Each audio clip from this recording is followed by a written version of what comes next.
Meu nome é Flávio Cara Júnior e eu estou aqui hoje para falar um pouco sobre a prova de auxiliar em administração que ocorreu na FURG ontem, domingo.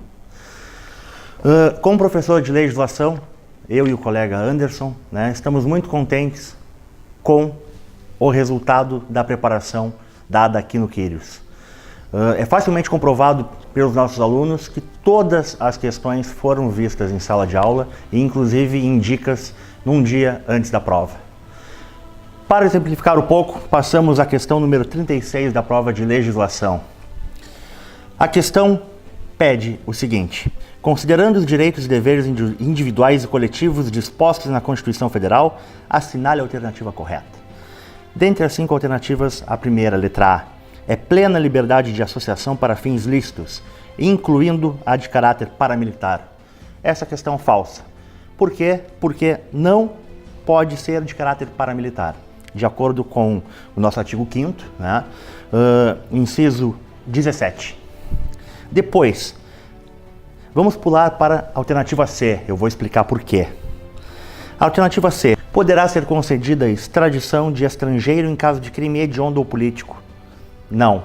Em caso de crime político, não poderá ser concedida a extradição político e de opinião, de acordo com o artigo 5º, inciso 52 da nossa Constituição da República Federativa do Brasil. Alternativa D. Os tratados e convenções internacionais sobre direitos humanos que forem aprovados em cada casa do Congresso Nacional em 2 turnos, por 3/5 dos votos dos respectivos membros, serão equivalentes à lei complementar. Não, serão equivalentes à emenda constitucional, de acordo com o artigo 78, parágrafo 3º do nosso artigo 5º da Constituição. Ainda temos a letra E, alternativa E. As normas definidoras de direitos e garantias fundamentais têm eficácia contida. De acordo com o artigo 78, parágrafo 1º, tem eficácia imediata. Bom, não sendo correta A, não sendo correta a C, nem a D e nem a E, sobraria a letra B, correto?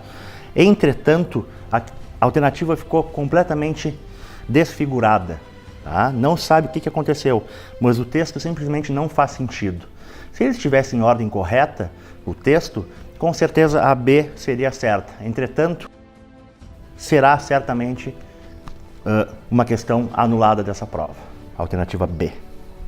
Passamos depois para a questão 38.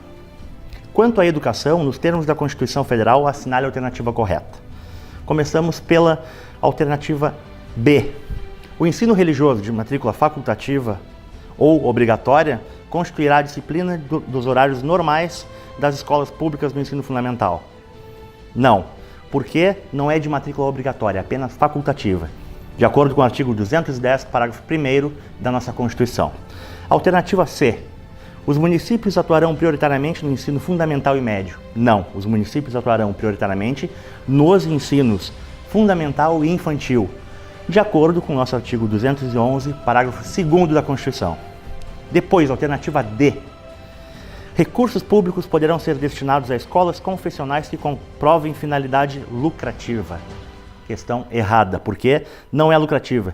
De acordo com o artigo 213, inciso 1 da Constituição, é não lucrativo. Ainda temos a alternativa E.